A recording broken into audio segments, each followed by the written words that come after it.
Hello everybody, my name is Star, your friendly neighborhood go-go dancer, and we are yassifying my car. Every so often I will get a video on TikTok showing somebody either decorating their car or they just have a car that is decorated very specifically to a specific aesthetic that they love, and it has inspired me to do the same to my car. I do first have a little story to share with my car, but before I get into that, let me show you my car. So this is her. It's a 2013 cream, not white, cream Kia Soul. You do not get to see the license plate. That is a fun, silly little secret I get to gatekeep. And let's be honest, she's a little ugly. You know, like, nothing against her, but she's a little ugly. So let's get into yassifying her. And I'm gonna get into telling a little story. My first car back when I was 16 was a burgundy red. I think it was a 2006 Honda CR-V. I really like this car. I'm not a big car person. I'm very much as long as it gets me from point A to point B, it's a car. I don't really care much beyond that. This car got me through high school and all of college, and I really liked it. It was very reliable, very spacious. I intended to keep this car for as long as possible. So what happened? I dated a shitty man. Okay, I want to show you guys what I got for my car. We're starting off small, because I don't want to go too crazy, like right from the get-go. I don't know, I had like a tough time trying to figure out what kind of vibe I want to go for, because obviously we're yassifying it, but like my style is like, you know that I like streetwear, I like stuff to look like kind of edgier, but also we're yassifying the car, so it's gotta look cute. So it's kind of hard to try and strike that balance of like cool but cute as well. But let me show you what I've got so far. I started with little coasters, so like that. These are from Etsy. They're by Luna and Lola Co. I have seen this before when I was searching for Christmas gifts months ago, so I knew I had to get it for this purpose. It's a little sticker that goes on your rearview mirror, and it says, "This is the car of a killer, Bella." I loved Twilight growing up. Like, genuinely, I loved Twilight growing up. Now I love it because it's hilarious. Battle scars. The sticker is also from Etsy. It's from the company Allie Makes Magic. Next thing I got is pretty basic. It's just like a little phone car holder thing. Got a little no-face rear view mirror little guy. I'm a huge fan of Spirited Away. I've been watching that movie since I was a little kid. No Face, like, both creeps me out, but I think he's also adorable. And the last thing, this is also from Etsy. I don't see like where it was from anywhere type of thing. It's a little like car vent clip. I think it's supposed to cover like an air freshener or something. So right now the general theme is a lot of a general like sage pastel green. We have this steering wheel cover. Sorry if the noise sucks. Let me get it out of its packaging real quick here. So this is also from Etsy, also couldn't tell you what company it's from. It's got like cute little either bear or cat ears on it. I can't really tell. And the light's hitting it a little weird, but it is like a mint green. I made a face when I first opened this because it is like soft to the touch, and I was not expecting that. I was expecting it to be like a leather material, but the fact that it's soft and plush makes me so happy.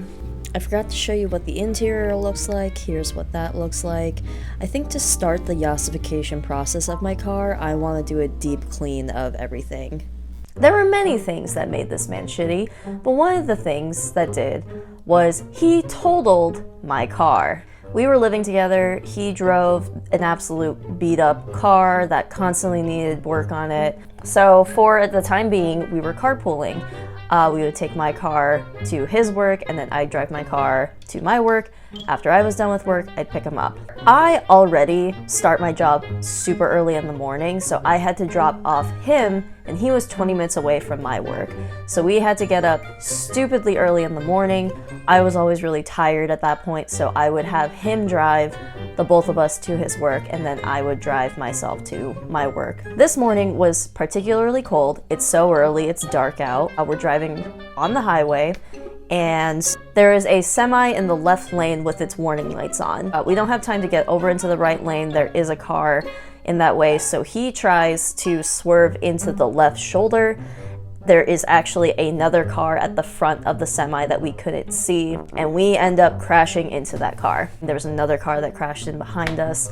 I was fine, he was fine, everybody involved in the situation was fine. However, my car looked like a total mess. That car ended up being declared totaled under my insurance. Believe it or not, I did not break up with that boyfriend after he totaled my car. My insurance provided me a rental car in the meantime while I get a new car. So through insurance, they gave me a loan of, I want to say, about $7,000 as reimbursement of all the scrap parts that they would have gotten out of my totaled car. And that money was going to go towards getting myself a new car. And honestly, I just wanted the same exact car as the one that got totaled. I love that car. It was really reliable. It lasted a long time, and it would have lasted a lot longer if it didn't get totaled.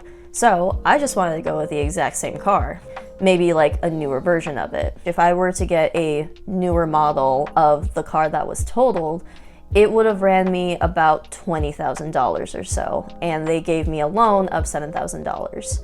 So that would have been at least $10,000 for me to have to pay out of pocket. And also, remember I mentioned earlier, I'm not really a car person. I don't really know a lot about cars. My boyfriend at the time was a car person. You wouldn't think that he would be, considering he drove such a shitty car, but also at the same time, he was constantly fixing that car, so he was very familiar with cars, I guess. I still to this day don't know if other car people would qualify him as a car person. I was convinced at the time that he was a car person, that he knew better about cars than I do. He convinced me to look into the Kia Soul. I did not want a Kia Soul. I think they look weird. He convinced me it's a crossover vehicle, which is the same size as the old car that I had, and it was much cheaper. It was, I think it ran between $13,000 and $15,000. You know, I had a $7,000 loan, so I would only be paying about $6,000 out of pocket. I would take out a loan. It would take a lot shorter of a time to pay off a $6,000 loan than a $10,000+ loan. So that is how this shitty ex-boyfriend convinced me to get a car that I never wanted. Fast forward a year later, we break up due to various other problems with the relationship. We break up, but we still have some mutual friends between us. A couple of those friends are having a party, and they invite the both of us, which, you know, I think of myself as a relatively mature person. I'm fine with seeing him. I have certain boundaries in place in case he does or says something that makes me uncomfortable. I have other friends there that are aware of the situation and are there to support me in whatever way that I need. I'm at this party. I'm talking with all of my friends.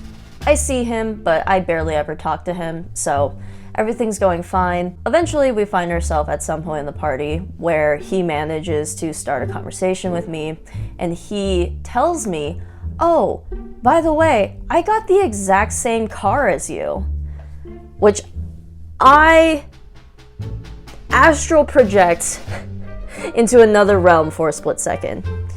This man, at first, was driving a Mazda 3, a shitty Mazda 3 at that. He had that car for probably 5 years or so, and he didn't seem like he was gonna get rid of it anytime soon, which is a surprisingly bad decision considering he had so many problems with it. But he was adamant about keeping that car. And if he were to sell that car, he would then want to get a Ford Escape, like a crossover vehicle, specifically a very reliable crossover vehicle. He also loved Subarus. He would also want to get a Subaru instead of his current car. Basically, he never wanted a Kia, much less a Kia Soul specifically. So I descend from this other astral realm back into my body and go, "Oh, like, what do you mean you got the exact same car as me?" He then proceeds to explain to me, not only does he have a Kia Soul, he has the exact same year as me. I have a 2013. He got the exact same year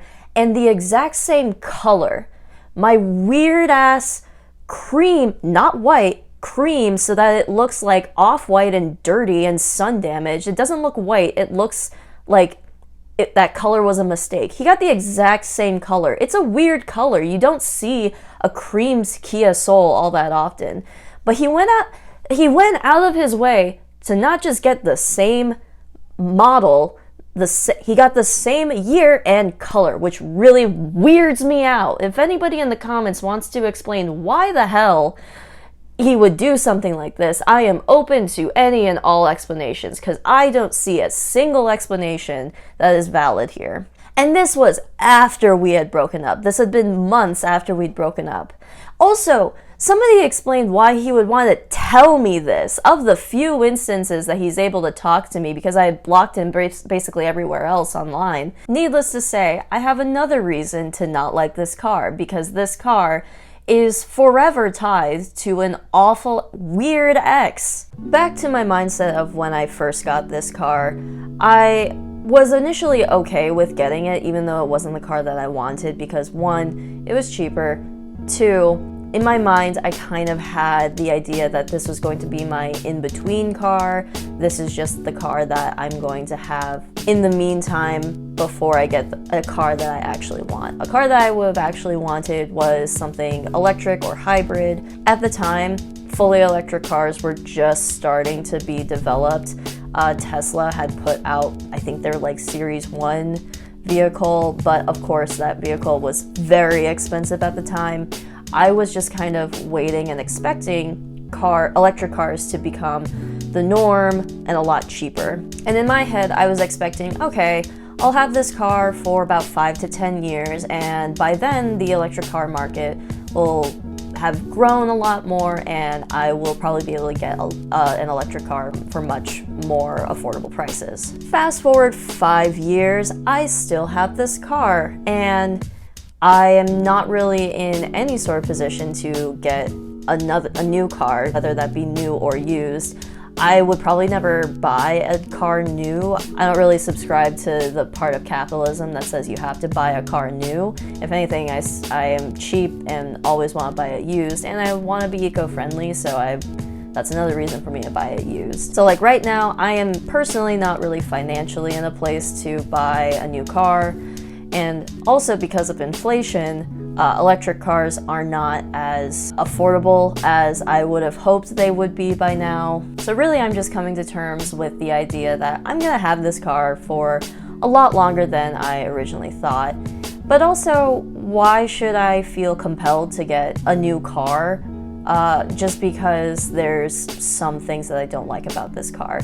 As I said at the beginning, I'm not a big car person. I really only care if it gets me from point A to point B, and this car has done that for the past 5 years very reliably. It also is nicely roomy. I often use it to carpool my friends place to place. My boyfriend really likes, being a little passenger princess with it. And for the past 5 years, this car hasn't really felt like my car because of reasons I had previously said. I always just assumed I would be on the way to getting a different car by now, so I never really established this car as my car, and that's kind of why I wanted to decorate it, so that I get rid of the bad vibes related to my ex from this car and establish it as my car in my space. It's not this car's fault that I have a shitty ex, that's my fault. Alright, here's what my car looks like now. I'm really happy with how it turned out. It's still like a relatively, minor change. All of it's kind of like on the inside, and that's really all I want to show because there's not a whole lot going on the outside. I think my favorite part is definitely this steering wheel cover. I don't know, I don't really have a whole lot of thoughts because one, I'm hungover and I'm about to go get Chipotle, and two, I'm just sitting in a hot car right now. So I think that's all the thoughts that I'm going to share with you right now. Like the video if you liked it, comment your favorite thing that I added to my car, subscribe if you haven't, and I will see you guys next time. Bye! Oh, God forbid, I will never do the LED lights on the underside of it. Okay, I say that, but then like I just pictured a cream Kia Soul driving down the street with those LEDs underneath, and it looks so ridiculous, but I'm not gonna do it.